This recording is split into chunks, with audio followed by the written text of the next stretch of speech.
இன்றைக்கி நம்ம சங்குப்பூ செடி எப்படி நம்ம ஈஸியாக வளர்க்கலாம் அப்படின்னு பார்க்கலாம். நம்ம தோட்டத்தில் நிறைய சங்குப்பூ செடி இருக்குது. அதோடு இல்லாமல் நமக்கு இதுலேருந்து நிறைய விதைகள் கிடைக்கும். இந்த விதைகள்லாம் நம்ம சேகரித்து வச்சுக்கலாம். நம்மளுக்கு எப்போ வேணும்னாலுமே இதை திருப்பியும் நம்ம க்ரோ பண்ணணும் அப்படின்னா நம்ம ஈஸியாக க்ரோ பண்ணலாம். இதில் உடைச்சிங்க அப்படின்னா விதைகள் கிடைக்கும் நிறைய. இந்த ஒரு செடியிலே நிறைய இந்த மாதிரி விதைகள் இருக்கும்.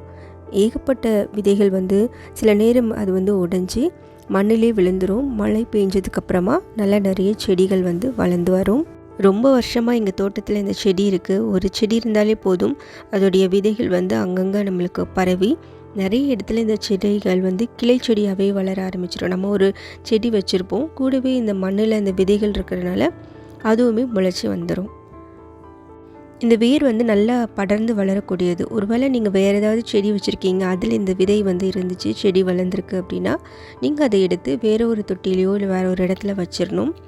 இப்போ நான் ஒரு சின்ன பாட் எடுத்திருக்கேன். என்கிட்ட நிறைய செடி இருக்குது. நான் உங்களுக்கு சும்மா இதை விதைச்சி காமிக்கிறேன். இந்த மண் தொட்டியில் நல்லா அழுத்தமாக இறுகி போயிருக்கு. இதை கொஞ்சம் நல்லா கிளறி விட்டுட்டு மண்ணை கொஞ்சம் லூஸ் ஆக்கிக்கணும்.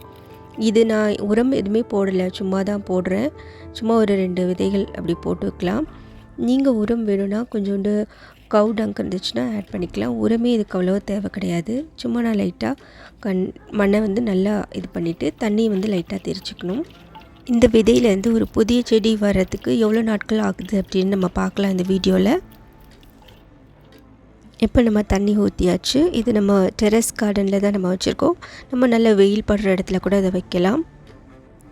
பார்த்திங்க அப்படின்னா இந்த செடி ரொம்ப கொஞ்சம் நிறைய விதைகள் பரவி இருக்குது. நான் இதை ஒரு வீட் செடியாக தான் வச்சுருந்தேன். நான் எதுவும் பெருசாக மெயின்டைன் பண்ணலை. பட் இருந்தாலுமே அவ்வளோ பூ பூக்கும், விதைகளுமே நம்மளுக்கு நிறைய கிடைக்கும். என்னுடைய செடி நான் வேறு செடி வச்சுருந்தாலுமே அதில் எப்படியாச்சும் இந்த விதைகள் முளைச்சி நிறைய செடி நம்மளுக்கு டெரஸ் கார்டனில் உருவாகிருக்கு. இது பார்த்திங்கன்னா போன வாட்டி பெஞ்ச மழைக்கு விதைகள் நல்லா முளைச்சி வந்திருக்கு. இந்த செடி தானாகவே முளைச்சிருக்கு. நிறைய செடி இருக்குது. இது நம்ம இப்படியே வைக்காமல் வேறு ஒரு க்ரோ பேக்லேயோ இல்லைன்னா ஒரு சின்ன பாட்லேயோ நம்ம வச்சுக்கலாம். இது அழகாக கொடி மாதிரி வந்திருக்கும். பூக்கள் அங்கங்கே இருக்கிறது பார்க்க நல்லாயிருக்கும். வெள்ளை கலர், அதுக்கப்புறம் கருநீலம், இல்லைன்னா ஒரு டீப் ப்ளூ கலர், அந்த மாதிரி ஒரு பிரைட் கலரில் இந்த பூ பார்க்க ரொம்ப அழகாக இருக்கும். மருத்துவ குணம் இந்த பூவில் நிறைய இருக்குதுன்னு சொல்லியிருக்காங்க.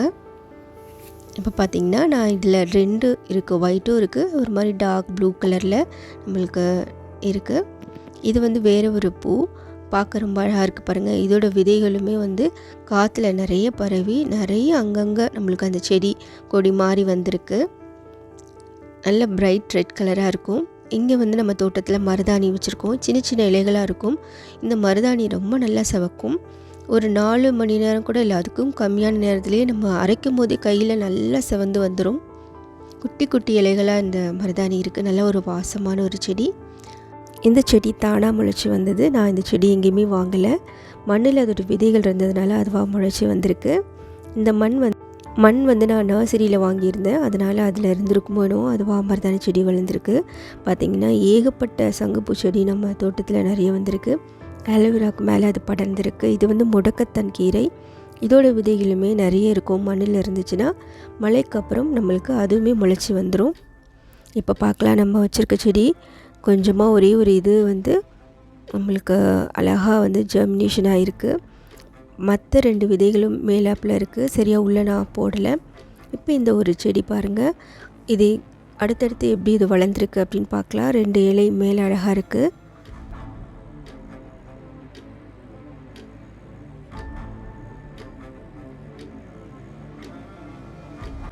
பெருசாக நம்மளுக்கு கேர்லாம் எதுவுமே கிடையாது. ஒரு லோ மெயின்டெனன்ஸ் பிளான்ட்டு தான். அவ்வளோ பூக்கள் கொடுக்கக்கூடிய இந்த செடி தினமுமே நம்மளுக்கு நிறைய பூக்கள் இந்த செடியிலேருந்து நம்மளுக்கு கிடைக்கும். இது நம்ம நிறைய டிசைனில் நம்ம வளர்க்கலாம். இந்த கொடி நம்ம எந்த சைடு நம்மளுக்கு செடி இருந்துச்சு, பக்கத்தில் வேறு ஏதாவது செடி இருக்குன்னா அதை சுற்றி படர்ந்து அது வளர ஆரம்பிச்சிடும். சிறிது காலத்திலேயே சீக்கிரமாக இந்த செடி வளர்ந்து நல்ல நிறைய பூக்கள் கொடுக்கக்கூடிய ஒரு செடி. இப்போ இந்த சங்குப்பூ செடி கொஞ்சம் கொஞ்சமாக வளர ஆரம்பிச்சிருக்கு. சீக்கிரமாகவே இதுலேருந்து பூக்களும் வரும். பூக்களும் அதோடு இல்லாமல் விதைகளுமே நம்மளுக்கு கிடைக்க ஆரம்பிச்சிடும். நம்ம படிப்படியாக எப்படி வளருதுன்னு பார்க்கலாம். செடி கூடவே இன்னும் 2 செடி வளர்ந்துருக்கு. கீழாநெல்லி செடி மாதிரி தான் இருக்குது பக்கத்தில் இருக்க 2 செடியும். பொதுவாகவே நம்மளுடைய மண்ணில் நிறைய விதைகள் இருக்கும். நிறைய செடியோட விதைகள் இருந்துச்சு அப்படின்னா நம்ம விதைச்சு தண்ணி தெளிக்கும் போது மற்ற செடியிலுமே கூட வளர ஆரம்பிச்சிரும். நம்ம செடி கொஞ்சம் கொஞ்சமாக வளர ஆரம்பிச்சிருச்சு. கூடிய சீக்கிரமாகவே அதுலேருந்து பூக்கள் நம்ம பார்க்கலாம். முதல்ல ஒரு பூ அந்த மாதிரி நம்மளுக்கு வரும். இந்த செடியில் கிளைகள் கொஞ்சம் கொஞ்சமாக பிரிய ஆரம்பிச்சிருக்கு. பூக்கள் ஒரே ஒரு பூ மட்டும் அந்த மாதிரி இருக்குது. வந்துடும் கூடிய சீக்கிரமாகவே இதுலேருந்து. நம்ம இதுக்கு ஒரு சப்போர்ட் கொடுத்தோம் அப்படின்னா அழகாக அது அதில் படர்ந்து வரும். உரம் பெருசாக இதுக்கு நம்ம பெருசாக எதுவும் போடுறதில்ல. நல்ல ஒரு வெயிலான இடம். தண்ணி நீங்கள் தினமும் கொஞ்சம் ஊற்றினா போதும். சாயில் ரொம்ப ட்ரையாக இல்லாமல் பார்த்துக்கோங்க. சும்மா அதுக்கு மட்டும் நம்ம தண்ணி ஊற்றினாலே போதும். இப்போ பார்த்திங்கன்னா ஒரு பூ அழகாக பூத்துருச்சு. கூடிய விரைவில் நிறைய பூக்கள் நம்ம பார்க்கலாம். இதிலிருந்து தினமுமே இந்த செடியில் இனிமேல் பூக்க ஆரம்பிச்சிரும்.